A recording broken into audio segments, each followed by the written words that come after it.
Hello বন্ধুরা, আপনারা কি কখনো ভেবে দেখেছেন যদি ইউরোপের জায়গায় দাঁড়িয়ে থাকতো এক বিশাল সাম্রাজ্য, ওসমানীয় খিলাফত, আজ যেটা ভেঙে গিয়েছে। ইস্তাম্বুল থেকে কায়রো, মস্কো থেকে বুদাপেস্ট সবই এক পতাকার নিচে থাকতো, তাহলে আধুনিক বিশ্ব কেমন হতো? ১৬শ শতকে ওসমানীয়রা নিয়ন্ত্রণ করত পুরো ইউরোপের অর্ধেক, পুরো মধ্যপ্রাচ্য, উত্তর আফ্রিকা এবং কৃষ্ণ সাগরের চারপাশ। আজ যদি সেই সাম্রাজ্য টিকে থাকতো তাহলে এটি হতো বিশ্বের সবচেয়ে কৌশলগত ও সমৃদ্ধ ভূখণ্ড। তেল, গ্যাস, সমুদ্রপথ সবকিছুই তাদের হাতে থাকতো। ইউরোপীয় ইতিহাস বদলে যেত। আজকের মতো আলাদা আলাদা ছোট দেশ থাকতো না, বরং ইউরোপের অর্ধেক এখনও ওসমানীয়দের ছায়া নিচে থাকতো। ন্যাটো এত শক্তিশালী হতো না, ইউরোপিয়ান ইউনিয়নের জন্মই হতো না।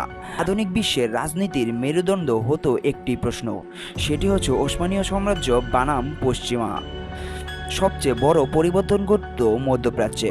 আজ আমরা ইসরায়েল এবং প্যালেস্তাইনের যুদ্ধ, সিরিয়ার সংকট, ইরাক যুদ্ধ, তেলের জন্য আমেরিকার হস্তক্ষেপ এইসব দেখি, কিন্তু ওসমানীয় সাম্রাজ্য টিকে থাকলে এগুলো কখনোই ঘটতো না। কারণ তেল, গ্যাস, পবিত্র স্থান সব এক সাম্রাজ্যের নিচে নিয়ন্ত্রণ হতো এবং পশ্চিমা শক্তি সহজে হস্তক্ষেপ করতে পারত না। ওসমানীয় সাম্রাজ্যের শাসন ব্যবস্থা ছিল অনন্য।